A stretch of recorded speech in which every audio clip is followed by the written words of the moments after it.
Today is July 15th. Welcome to Big Book Daily. My name is Rob. I am an alcoholic. It is a thrill, honor, and joy to be here with you today as we journey through the Big Book of Alcoholics Anonymous and the 12 Steps and 12 Traditions. Today out of the Big Book, we're going to continue Bill's story by reading page 6. Out of the 12 and 12, we are going to begin Step 3 by reading page 34. And out of the Daily Reflections, 24 hours a day, we will be reading the July 15th entries. So with that, hope you all are doing well today. It's just good to be alive today. What a gift it is just to wake up, to be given another set of 24 hours. And hopefully, we're sober today. And if by the end of this day we're still sober, what a miracle. So with that, let's go ahead and get to the good stuff. Alright, so if you recall from yesterday's reading, we're at a point where Bill is trying to quit through a lot of willpower, and it doesn't seem to be working. And unfortunately, it's going to get worse before it gets better. So again, we're on page 6. The remorse, the horror, hopelessness of the next morning are unforgettable. The courage to do battle was not there. My brain raced uncontrollably, and there was a terrible sense of impending calamity. I hardly dared cross the street, lest I collapse and be run down by an early morning truck, for it was scarcely daylight. An all-night place supplied me with a dozen glasses of ale. My writhing nerves were stilled at last. A morning paper told me the market had gone to hell again. Well, so had I. The market would recover, but I wouldn't. That was a hard thought. Should I kill myself? No, not now. Then a mental fog settled down. Gin would fix that. So 2 bottles and oblivion. The mind and body are marvelous mechanisms. For mine endured this agony for 2 more years. Sometimes I stole from my wife's slender purse when the morning terror and madness were on me. Again, I swayed dizzily before an open window, or the medicine cabinet where there was poison, cursing myself for a weakling. There were flights from city to country and back as my wife and I sought escape. Then came the night when the physical and mental torture was so hellish that I feared that I'd burst through my window, sash and all. Somehow, I managed to drag my mattress to a lower floor, lest I suddenly leap. The doctor came with a heavy sedative. Next day he found me drinking both gin and sedative. The combination soon landed me on the rocks. People feared for my sanity, and so did I. I could eat little or nothing when drinking, and I was 40 pounds underweight. 12 Steps, 12 Traditions, Step 3. Made a decision to turn our will and our lives over to the care of God as we understood Him. Page 34. Practicing Step 3 is like the opening of a door, which to all appearances is still closed and locked. All we need is a key, and the decision to swing the door open. There's only one key, and it is called willingness. Once unlocked by willingness, the door opens almost of itself, and looking through it, we shall see a pathway beside which is an inscription. It reads, "This is the way to a faith that works."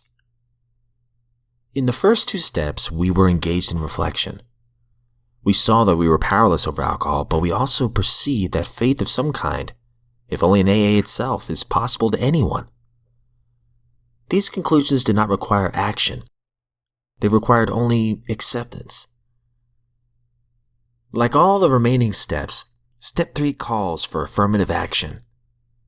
For it is only by action that we can cut away the self-will which has always blocked us from the entry of God, or if you like, a higher power, into our lives.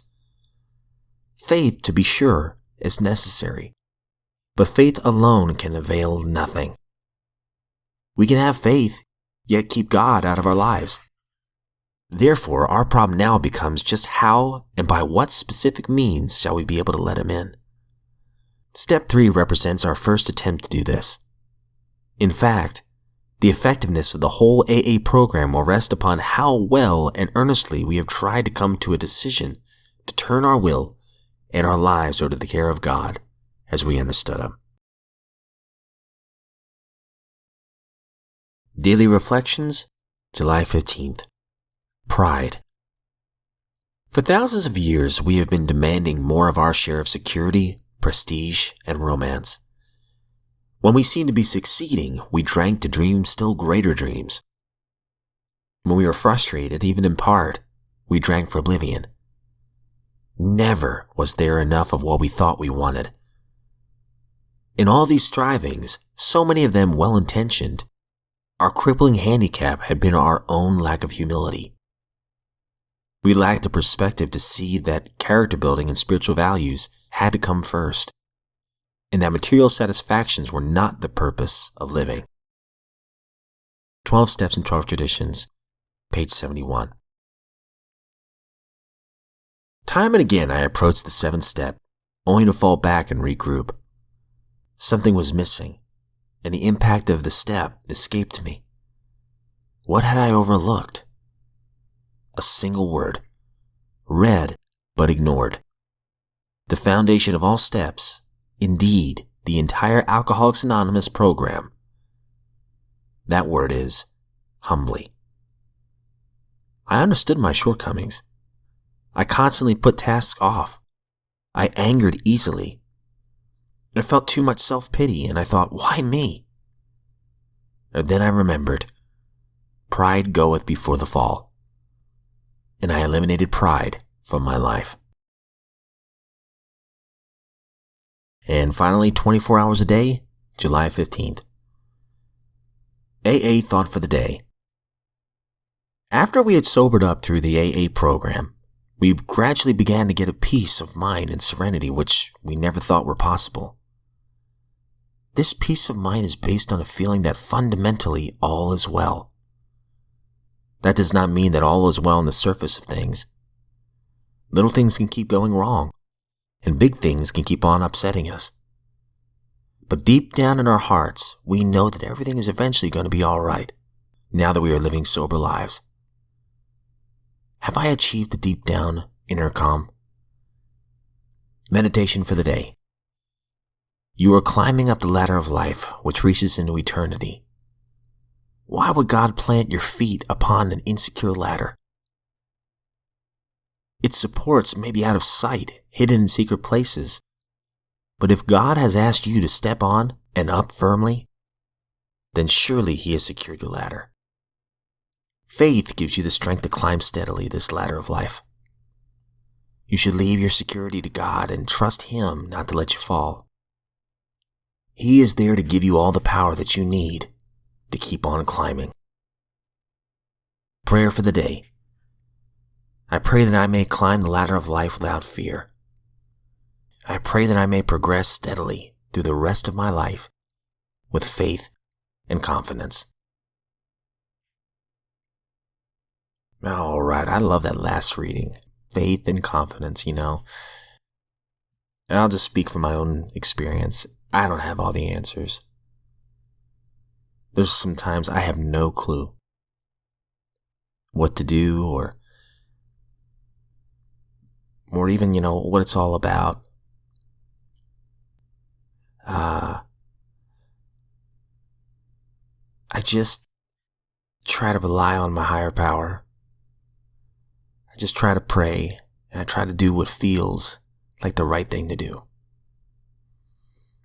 And I just trust that, I can climb this ladder of life without fear. That my higher powers, He's enough. And that I'm enough. Just keep trying to climb. And these steps are kind of like the rungs of that ladder,